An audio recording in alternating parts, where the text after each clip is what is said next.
Welcome to the video still race recap. I gotta shut this door properly.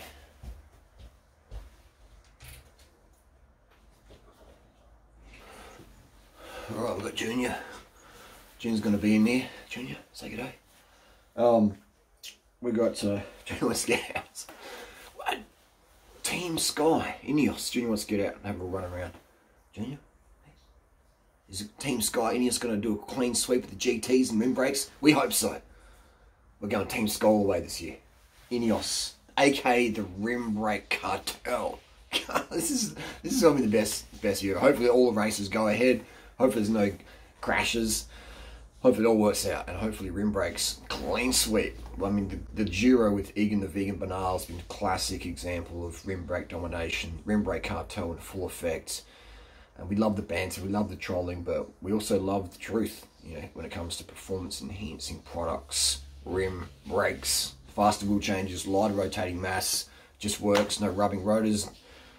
You have a crash, go, you can get a bent rotor, ting, ting, ting, ting, get a flat tire, and do a whole bike change, just a wheel change. Anyway, so that's the deal, we're going to talk about that. We're going to get some questions here on Instagram. Someone also mentioned Tori.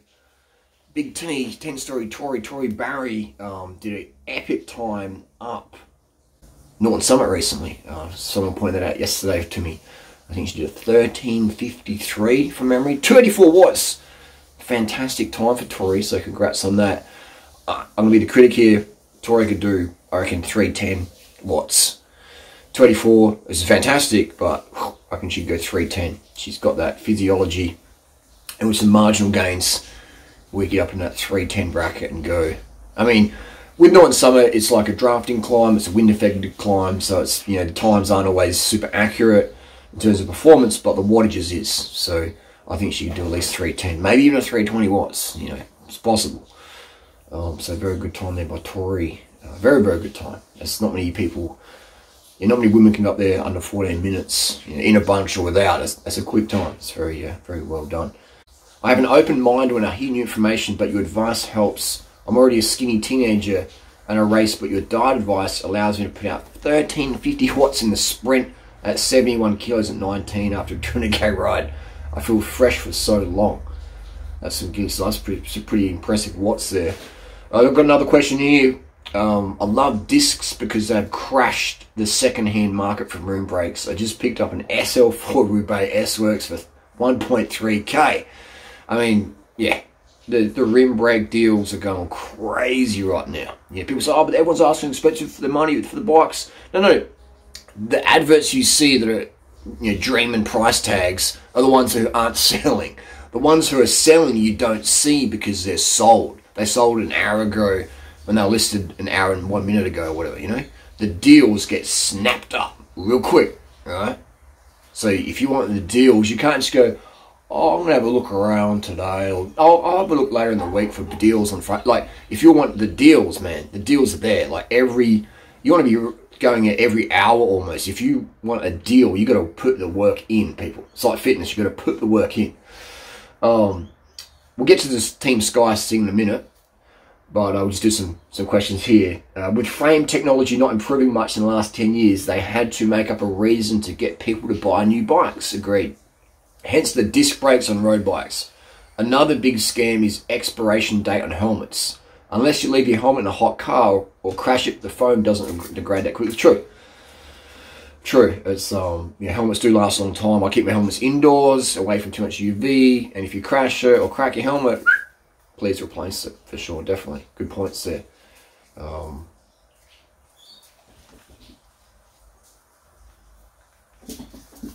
So I do a jump cut, my nose was itchy. We've got another one here. Harley, I finally let go of my yerba mate addiction, thanks to you. I went through 2 weeks of hell, but I did it. My sleep is incredible. I'm so much calmer. It honestly almost brings me to tears to finally break those chains. Thanks, brother, for all you do. Yerba mate, aka caffeine, aka theobromine. There's a time and place for stims. There definitely is for some people, not everyone, right? But I'm recommending if you have any anxiety or sleep issues, get rid of the stims. Give your body a 1 month, 6 months, 5-year break from stims. I'm talking caffeine, green tea, same thing. Yeah, coffee, stims. You know, Ritalin, modafinil, Provigil, the pharmaceutical stims, the recreational stims, all the stims, just have a break from it. People say, oh, but sugar's a stimulant. No. Sugar, I'm triggered. Sugar's a nutrient, man. Sugar is a nutrient, right? Your brain runs on sugar. Your brain doesn't run on cocaine or caffeine or green tea. It runs on sugar. So when it says sugar's a stimulant, I'm just like, my triglycerides are getting elevated. My blood pressure's going up. Sugar always was, always will be a nutrient, right? Okay? Sugar's a nutrient. It's not a stimulant. Oh, but when it's refined, it's a nutrient, man. How many calories in a gram of cocaine? 0, right? How many calories in a gram of sugar? 4. Yeah, I almost said, 3. Dyslexic. 4. 4 calories per gram of sugar. Whether it's glucose, fructose, sucrose, it's 4 calories per gram. It's a nutrient, right?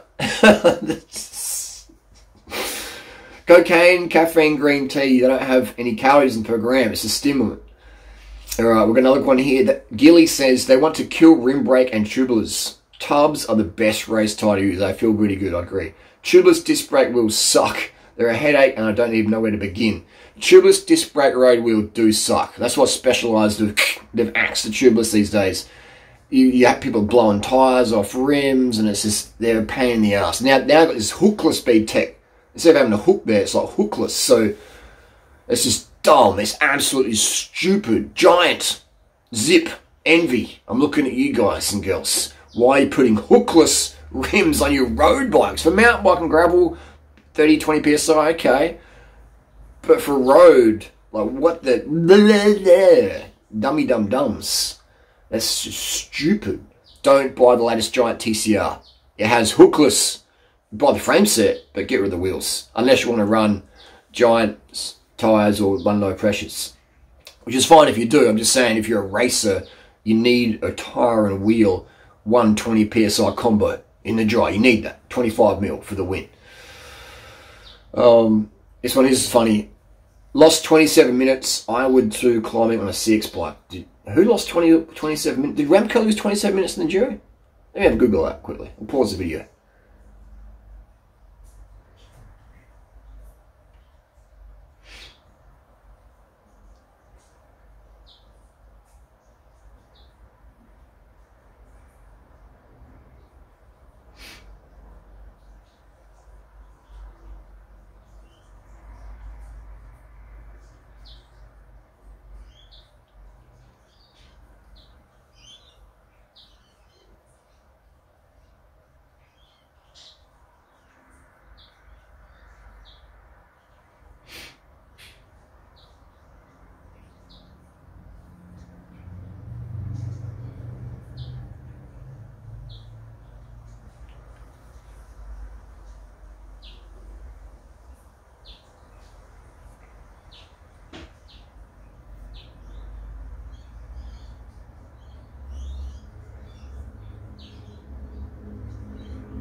Okay, so Remco lost 24 minutes, man.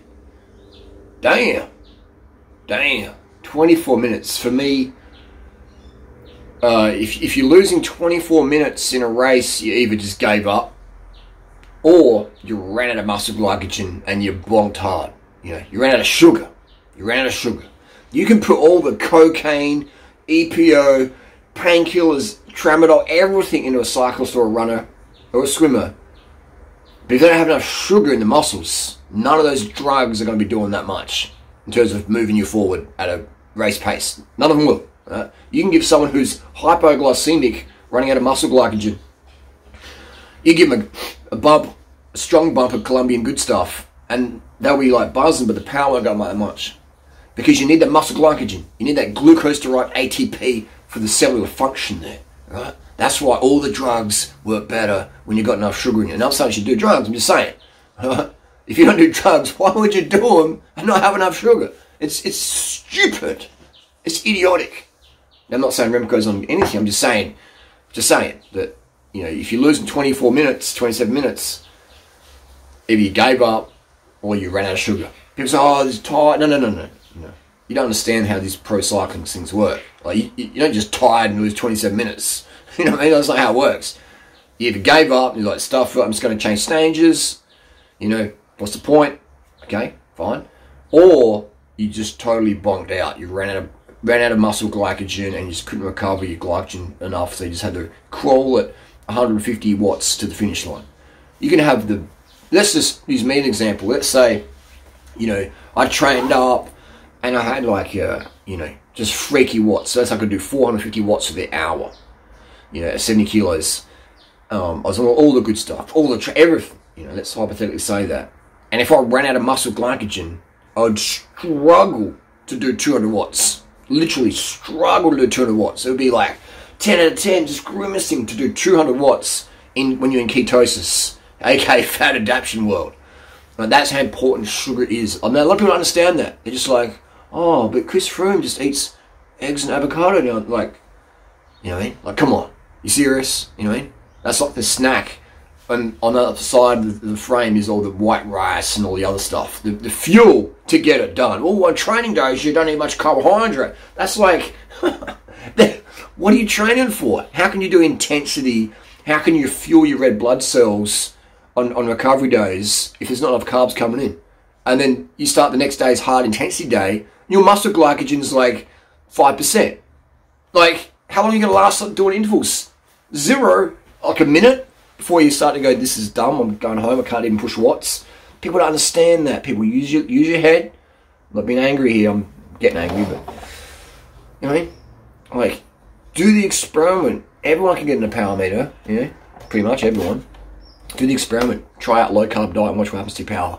You know what I mean? Like, it's hilarious, man. So Remco lost a lot of time. Damn. Jai Hindley out of the Giro from a saddle sore. That's unfortunate. Jai Hindley. This is an example of how performance can just go up and down. Remember last year at the Giro, he was with Tao and they were just going 1-2, mano a mano. And now this year, he's like down the back sort of thing. So, and that's just how it is. You have different forms, your endocrine system recovery, your parasympathetic nervous system. Sometimes you just have a bad month or whatever, many reasons for that, but sometimes it just happens. So you're saddle sore, and it's just like, oh my God, what's going on? And, so that's just what can happen. Performance is cutthroat out there. It's cutthroat world out there. It's so cutthroat world. And Remco is such a superstar at an early age. All he knows from the media, from everyone in Belgium, is constant praise. He's going to the Giro, he's doing really well, and then boom, he has a few bad times, he's on a heavy bike. I don't know what Specialized is doing. Giving Remco, like a superstar wonder kid, a freaking CX bike. It's a CX bike, man. You got tyre clearance with 6 tyres in there pretty much. My LC7's in the next room. I don't even ride them, man. I don't even ride them. Because they're just slugs.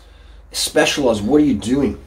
Remco crashed last year because his disc brakes overheated and grabbed, and then he lost his line, went over the barriers, and now you guys are giving him this crappy bike, this SL7 CX bike. I mean, it's great for cyclocross and cruising around, but it's not a race bike, man. It's a barrister bike. It's not a performance bike. It's the SL7 S-Works is not a performance bike compared to the SL1, 2, 3, 4, 5, and 6 rim brake tarmacs. It's not. And how do I know that? Because I've owned them all, I've ridden them all. Right? Owned and or ridden them all.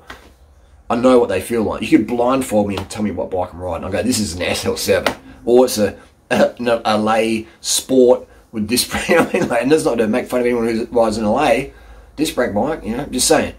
The SL7 S-Works is an absolute slug. All of them are slugs. But the SL7 is an extra slug. And the Focus is the Alchemax disc, also very sluggish. Probably the best one I like to ride, well, I don't like to ride, but I have ridden, is the TCR.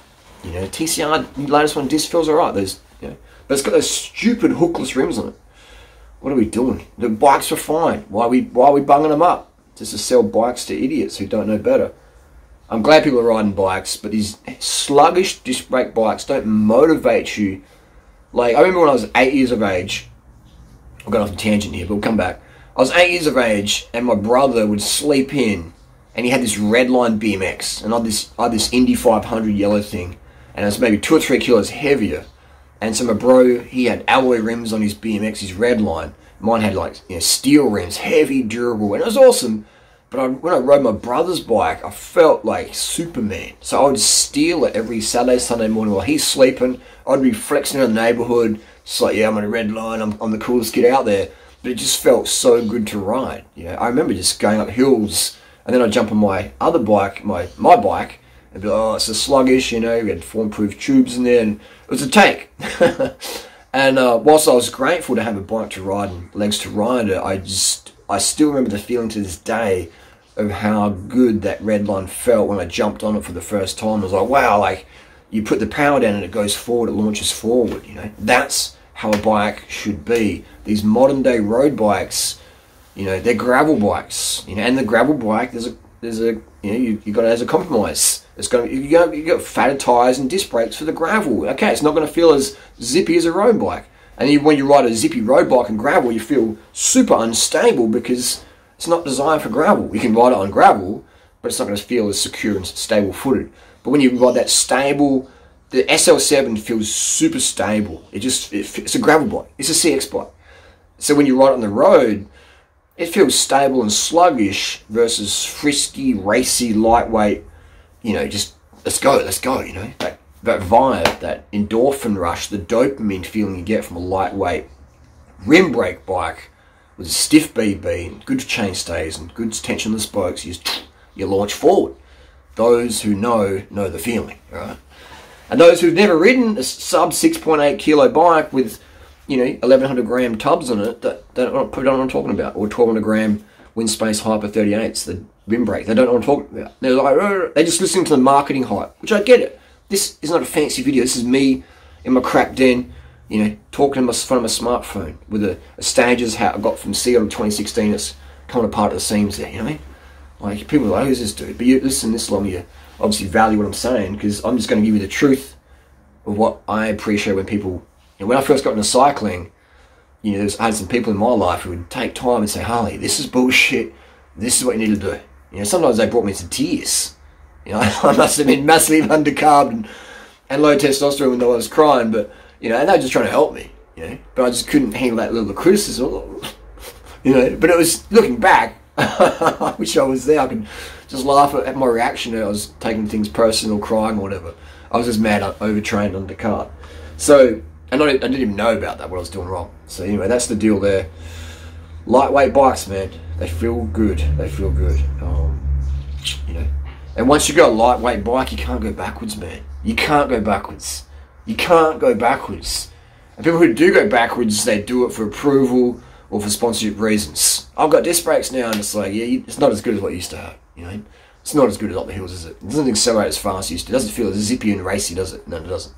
Yeah, but the industry's going disc, man. Rim brake, RIP, RIP.